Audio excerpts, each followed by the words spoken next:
अब हमने क्या कहना है कि देखो भाई हमारे पास 3 सिलेक्टेंट्स हैं, तो जाहिर सी बात है तीनों ने तो डिफरेंट काम करना होगा। जो ई सिलेक्टेंट है जिसे हम CD62E भी कहते हैं, CD62E ज़्यादा सही रहेगा, CD62E कहते हैं, एक्सप्रेस्ड ऑन एंडोथेलियल सेल्स, ये एंडोथेलियल सेल्स पे आ रहे होते हैं, जबकि पी सिलेक्टेंट्स CD62T होते हैं जो प्रेजेंट होते हैं प्लेटलेट्स में एंड एंडोथीलियम पे, ना ही सिर्फ प्लेटलेट्स पे, एंडोथीलियम पे भी। अब इसका नाम पी से क्यों है, क्योंकि सबसे पहले इनिशियली ये प्लेटलेट से पाया गए थे, बाद में पता चला एंडोथीलियम पे भी होते हैं, इस वजह से इसको सिर्फ पी सिलेक्टेंट कहते हैं, इसे ई सिलेक्टेंट नहीं कहते हैं। ई सिलेक्टेंट इनिशियली ही एंडोथेलियल सेल से पाया गया, तभी उसके स्टार्ट के लेटर से इसका ई सिलेक्टेंट कहा गया। ये आगे उन्होंने एक्सप्लेन किया हुआ है, मैंने अभी बता दिया।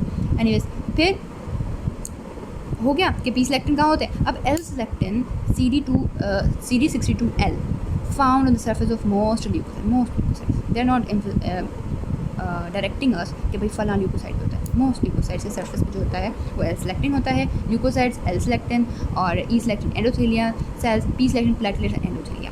Okay, the ligands of selectins are sialic acid. अब लाइगेंड्स कौन होते हैं, देखें हमने पहले बोला था कि इनके लाइगेंड्स होते हैं। अब लाइगेंड्स कौन होते हैं, सिलेक्टेंट्स के जो भी लाइगेंड्स होते हैं वो सैलिक एसिड होता है, जिनके पास ओलिगोसैकेराइड्स होते हैं और वो ओलिगोसैकेराइड्स बाउंड होते हैं ग्लाइकोप्रोटीन बैकबोन से। ठीक है, मतलब बैकबोन पे ग्लाइकोप्रोटीन होते हैं, उन पे आके ओलिगोसैकेराइड बाउंडेड होते हैं और इनके पास क्या होता है मतलब ये इस तरह से कलेक्टिवली हम इसे कहते हैं सैलिक एसिड है। ओके, द एंडोथेलियल सिलेक्टेंट्स जो ई सिलेक्टेंट्स है मतलब, ठीक है, endothelial selectins are typically express in low levels, ये लो लेवल पे एक्सप्रेस होते हैं, दैट इज रीजन शायद ये दूसरे अटैचमेंट करवा रहे होते हैं, है ना, और नॉट एट ऑल या एक्सप्रेस होते ही नहीं, जब लो लेवल पे होंगे या होंगे ही नहीं। और अनएक्टिवेटेड एंडोथेलियम मतलब कि नॉर्मली ये एक्सप्रेसिव नहीं होते।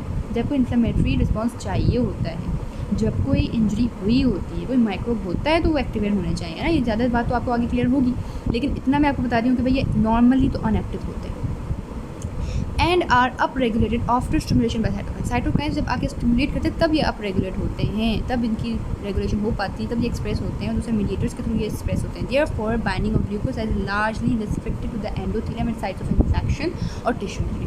तभी ऐसा कहा गया कि ल्यूकोसाइड्स लार्जली रिस्ट्रिक्टेड होते हैं कि वो बाइंड हो सकें to the endothelium at site of infection और tissue injury where the mediators are produced, जहाँ पर मीडिएटर्स प्रोड्यूस हुए होते हैं। ठीक है, मतलब छोड़ें, ये तो कंसेप्ट ही बड़ा एक पॉइंट उड़ा रहा है, बस इतनी बात याद रखिएगा, साइटोकाइन्स और मीडिएटर्स की ही वजह से आप रेगुलेट होते हैं। फिर हम कहेंगे कि भाई हाँ एंडोथेलियल सिलेक्टेंट्स जो हैं वो एक्सप्रेस हो चुके हैं because of cytokines and mediators stimulation. ठीक हो गया। फिर हम कह रहे हैं for example in unactivated endothelial cells P selectin is found primarily, क्योंकि हमने बोला था पी सिलेक्टेंट दोनों में होता है, एंडोथेलियम में भी होता है, प्लेटलेट्स में भी होता है। तो हमने कहा कि जो पी सिलेक्टेंट्स हैं वो प्राइमरीली जो हुआ था वीबल पैलेट बॉडीज़ में हुआ था। However within minutes of exposure to mediators such as histamine और thrombin P selectin is distributed to the cell surface. देखें कह रहे हैं प्राइमरीली जो पता चला कि वो कहाँ पर एक्सप्रेस होते हैं, वीबल पैलेट बॉडीज़ प्राइमरीली होते हैं वीबल पैलेट बॉडीज़ में। हाउएवर मिनट्स के अंदर अंदर ही एक्सपोज हो जाते हैं मीडिएटर्स के साथ, एक्सपोज होते हैं मतलब जाके मिलते हैं मीडिएटर्स से, जैसे कि हिस्टामिन हो गया, थ्रोम्बिन आके उनके साथ एक्सपोज हो गए। ठीक है, तो फिर हम कहेंगे कि पी सिलेक्टेंट डिस्ट्रीब्यूट हो जाता है सेल के सरफेस पर। पहले वो सिर्फ एक जगह होते हैं, वीबल पैलेट बॉडीज़, ओके, वहाँ पर होते हैं। फिर जब इस पर आगे हिस्टामिन और थ्रोम्बिन एक्सपोज होता है तो ये पूरे सेल सरफेस पर डिस्ट्रीब्यूट हो जाते हैं। Similarly E selectin and the ligand for L selectin are expressed on endothelium after stimulation by interleukin-1 and human necrotic factor। अब कह रहे हैं जो हमारे पास E selectin है जो एंडोथेलियम पे होता है और जो हमारे पास L selectin के ligands होते हैं, ठीक है, मतलब वही जो शुगर होता है, ओके, वो ligand होता है, ये दोनों एक्सप्रेस होते हैं एंडोथेलियम पे। ओके, L selectin वैसे तो ल्यूकोसाइट पे होता है, लेकिन L selectin के ligand and ligand for L selectin express हो रहा होता है एंडोथेलियम। लाजमी बात है एंडोथेलियम का कोई लाइगेंड तो होगा ना, ऐसे तो नहीं जाके लगेगा। ई सिलेक्टेंट का भी लाइगेंड होता है, लेकिन खैर ई सिलेक्टेंट जो है वो एंडोथेलियम पे होता है, ओके, एक्सप्रेस हो गया, और एल सिलेक्टेंट का लाइगेंड एक्सप्रेस हो गया। लेकिन ऐसे एक्सप्रेस नहीं हुआ जब इंटरल्यूकिन-1 आके लगता है और स्टिमुलेट करता है, या ट्यूमर नेक्रोटिक फैक्टर आके लगता है स्टिमुलेट करता है। Cytokines that are produce by tissue macrophages, या साइटोकाइंस ने आके स्टिमुलेट कर दिया, डेंड्राइटिक सेल्स ने कर लिया, मास्ट सेल्स ने कर लिया, एंडोथेलियल सेल्स ने आके स्टिमुलेट कर लिया, them cells following encounter with microbes and dead tissues. ठीक हो गया, मतलब कि किसी भी डेड टिश्यू के बाद या माइक्रोब के बाद आके उन्होंने स्टिमुलेट किया। अब डिफरेंस करने की बात ये है कि यार जो हमने बोला जो पी सिलेक्टिन है उन्हें स्टिमुलेट करने वाले कौन थे? हिस्टामिन और थ्रोम्बिन थे ना।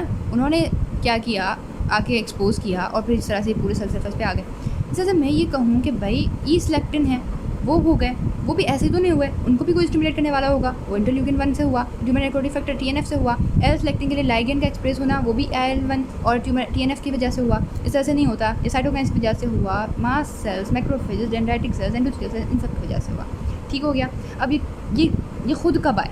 जब कोई माइक्रोब या डेड टिश्यूज़ ने इनकाउंटर किया तो फिर इन्हें भी एकदम हुआ कि भाई हम भी क्या करें, अब इनको एक्सप्रेस कर लें ताकि ल्यूकोसाइट्स क्या हो, लीकेज हो और फिर इनकी भी क्या हो, रिक्रूटमेंट हो, पूरा प्रोसेस चले। Leukocytes express L selectin, leukocytes तो एल सिलेक्टिन ही एक्सप्रेस करता है at the tips of their microvilli and also express ligands for E and P selectins. ठीक है, अब ये क्या कहा कि ल्यूकोसाइट्स हैं वो एक्सप्रेस करते हैं एल सिलेक्टिन को eight the tips of their microvilli. कहाँ पर? ल्यूकोसाइट्स के माइक्रोविलाई पर। ठीक है, ल्यूकोसाइट्स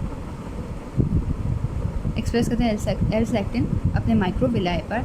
अब देखें ना माइक्रोविलाई कैसे, जब ये रोटेट कर रहे होते हैं ना तो उस वक्त तो इनके जो माइक्रोविलाई होते हैं उस पर क्या होता है, ये एक्सप्रेस होते हैं, उन पर एक्सप्रेस होते हैं एल सिलेक्टिन। ऐसे हर कहीं नहीं हो जाते, हर जगह नहीं हो जाते। एल सिलेक्टिन वहीं होते हैं जो माइक्रोविलाई के टिप्स पर। ठीक है, and also express ligands for E and P selectin. और दूसरा ये एक्सप्रेस करवा रहे होते हैं ल्यूकोसाइट्स इसको ई और पी सिलेक्टिन्स के लिए लाइगेंड्स, ताकि ई एंड पी जो है जो एंडोथेलियम में मौजूद हैं उनके लिए लाइगेंड्स हों और ये आके लग सकें, all of which bind to the complementary molecules. और ये सारे के सारे एल हो, ई हो, पी हो, इनके लाइगेंड्स हों, ये कॉम्प्लीमेंट्री मॉलिक्यूल से बाइंड होते हैं एंडोथेलियल सेल्स से। क्योंकि हमने पहले ही बोला था, हमने स्टार्ट में, आपको अगर बात याद हो, हमने बोला था कि भाई कॉम्प्लीमेंट्री प्रोटीन्स इसमें इन्वॉल्व होते हैं, ऐसा ही है। और ये सारी बाइंडिंग वगैरह कॉम्प्लीमेंट्री प्रोटीन्स की मदद से हो रही होती है। तो ये देखें ना, कॉम्प्लीमेंट्री प्रोटीन्स ही की बात है।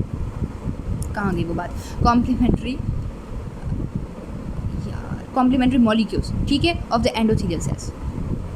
तो complementary molecules on the endothelial cells हैं जिससे ये आके बाइंड हो रहे होते हैं या जिनकी मदद से वो बाइंड हो रहे होते हैं। These are low affinity interaction, लेकिन ये सारे लो हैं। हमने पहले बोला था सिलेक्टेंट्स जो हैं वो हैं ही लूजली अडेयर करने वाले। ठीक है, लो एफिनिटी इंटरेक्शन होती है with a fast of rate, और ये जल्दी जल्दी बस रोलिंग कर रहे होते हैं। इतना नहीं है कि ज़्यादा देर तक भी अपने सारे ढेर नहीं करके रखेंगे। And they are easily distracted by the flowing blood, और ईजिली अगर ब्लड का फ्लो आएगा तो ये अपनी जगह से हट के दूसरी जगह जाके लग जाएंगे, मतलब एक सेल से दूसरी जगह जाके लग जाएंगे दूसरे सेल से। As a result the bound leukocytes bind, attach and bind again and thus begins to roll around the endothelial surface. ऐसे ही होगा, हटेंगे लगेंगे, हटेंगे लगेंगे, रोलिंग होती रहेगी। These weak selective mediated rolling interaction slow down the leukocyte and give them the opportunity to recognise additional molecules on the endothelium. कह रहे हैं ये weak selective mediated rolling interaction ही होता है जो ल्यूकोसाइड को स्लो डाउन करता है कि हाँ यार तुमने फ्लो होकर ब्लड के साथ नहीं जाना, इधर इधर रुको, हमें काम है तुम्हारे साथ, हमें मदद चाहिए। ठीक है, फिर यही ल्यूकोसाइड उन्हें रिकॉग्नाइज करते हैं कि अपॉर्चुनिटी है कि हम एडियर हो जाएँ और अच्छे तरीके से। ठीक है, ये एडिशनल और ल्यूकोसाइड्स आके इस पर एडियर हो सकें।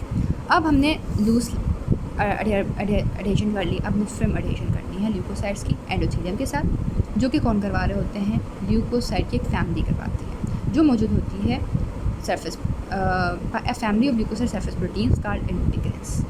ल्यूकोसाइड की फैमिली होती है जिसे हम इंटीग्रिन्स कहते हैं, वो हमारी फ्रेम अटैचन करवाती है। हमने पहले ही इस चीज़ का कॉन्सेप्ट दिया हुआ है कि इंटीग्रिन्स होते हैं वो फ्रेम करवा रहे होते हैं, सिलेक्टेंट्स होते हैं वो भी करवा रहे होते हैं। Integrins are transmembrane two chain glycoproteins. Integrins क्या होते हैं? एक ट्रांस मेम्ब्रेन, मतलब कि मेम्ब्रेन के इन एंड आउट हुई क्या है लगी हुई है। ठीक है, इंटीग्रिन्स लगा हुआ है। टू चेन ग्लाइकोप्रोटीन्स है ये। There mediate adhesion of leukocytes to endothelium and of various cells to extracellular matrix. अब ये क्या कर रहा होता है? ये एडिशन करवा रहा होता है ना ल्यूकोसाइड्स के एंडोथेलियम के साथ, बार बार एक ही बात रिपीट किए जा रहे हैं। And of various cells to extracellular matrix, और बहुत से सेल्स को एक्स्ट्रासेलुलर मैट्रिक्स के साथ ये एडियर करवा रहे होते हैं। They are normally express in leukocyte plasma membrane. Normally जो इंटीग्रिन्स होते हैं वो प्लाज्मा मेम्ब्रेन के ल्यूकोसाइड्स में एक्सप्रेस होते हैं। ऐसा नहीं है कि जब ज़रूरत पड़ी तब एक्सप्रेस हुए, जैसे कि सिलेक्टिन हमने बोला। इंटीग्रिन्स जो होते हैं वो नॉर्मली ही एक्सप्रेस्ड होते हैं, उन्हें उस वक्त एक्सप्रेस होने की ज़रूरत नहीं होती, लेकिन in a low affinity and do not adhere to their specific ligands until the leukocytes are activated by chemokines। ठीक है, मतलब कि वो उस वक्त स्पेसिफिक लाइगेंड के साथ एडहेयर नहीं होंगे जब तक कि ल्यूकोसाइड एक्टिवेट ना हो चुका हो। मतलब उस वक्त क्या होता है, ल्यूकोसाइड का एक्टिवेट होना ज़रूरी है। इधर क्या होता है, एंडोथेलियन का एक्टिवेट होना ज़रूरी है। ऐसे ही था। अच्छा, अब हमने क्या कहा कि भाई ये लो एफिनिटी में नॉर्मली होते हैं, कोई हाई एफिनिटी में नहीं होता, ठीक है। और दूसरा इनका एक्टिवेट होना ज़रूरी है ल्यूकोसाइड्स का। कीमोकाइंस और कीमो अट्रैक्टेड साइटोकाइंस। अब जो कीमोकाइंस होते हैं वो एक्टिवेट करते हैं ल्यूकोसाइड्स को। तो कह रहे हैं कि कीमोकाइंस कौन होते हैं, भैया कीमो अट्रैक्टेंट साइटोकाइंस होते हैं। अगेन हाँ, साइटोकाइन तो हर जगह पर है। साइटोकाइन होता है एक्टिवेट करवाता है, साइटोकाइन होता है जो इधर भी हमने साइटोकाइंस बोला था, ठीक है। अब यहाँ पर भी हमने साइटोकाइंस कहा है। हम क्या कह रहे हैं कि साइटोकाइंस होते हैं जो कीमोकाइंस ही हैं। There are secreted by many cells at site of inflammation, और ये सिक्रेट होते हैं साइट ऑफ इन्फ्लेमेशन में। बहुत से सेल्स करवाते हैं secrete bind to endothelial cells proteoglycans and are displaced at high concentration on the endothelial surface. Bind होते हैं ये एंडोथेलियल सेल्स के साथ, प्रोटियोग्लाइकेंस के साथ, and displace eight high concentration on the endothelial surface, और ये डिस्प्लेस होते हैं एंडोथेलियल सरफेस पे। अच्छा देखिए, अभी साइटोकाइंस से करवाया, कीमोकाइंस क्या होंगे, एंडोथेलियल सेल्स प्रोटियोग्लाइकेंस के साथ बाइंड हो गए, ठीक है। कीमोकाइंस बाइंड हो गए प्रोटियोग्लाइकेंस के साथ and displace eight high concentration. अब क्या हुआ, कीमोकाइंस अच्छी खासी कंसंट्रेशन में डिस्प्लेस हो जाते हैं ऑन द एंडोथेलियल सरफेस। जब हम ये कहते हैं कि रोलिंग होना स्टार्ट हो जाती है तो फिर कीमोकाइंस भी डिस्प्लेस हो जाते हैं, the cells are activated and their integrins undergo conformation change. फिर इंटीग्रेंस पे कन्फर्मेशन चेंज आता है कि भाई हाँ अब कीमोकाइंस भी अपना फर्क दिखाते हैं, अब कन्फर्मेशन चेंज आ गया एंड क्लस्टर टुगेदर। और कन्फर्मेशन चेंज में क्या होता है, एक दूसरे के क्लस्टर हो जाते हैं, ठीक है, क्लस्टर टुगेदर, दस converting into a high affinity form. अब ये हाई एफिनिटी फॉर्म में आ गया कि हाँ अब मैं जिससे भी पकड़ आना अच्छे खास तरीके से पकड़ लेंगे, ठीक है। At the same time, other cytokines, notably TNF, मतलब human necrotic factor, and interleukin-1 activate endothelial cells to increase the expression of ligands for integrins. Cytokines क्या करवाएंगे, और ज़्यादा TNF और IL-1 को एक्टिवेट करवाएंगे ताकि मज़ीद लाइगेंड्स इंटीग्रिन्स के लिए एक्सप्रेस हो सकें, ताकि मज़ीद अच्छे तरीके से फ्रेंडली अटैच हो सकें। These ligands include intercellular addition.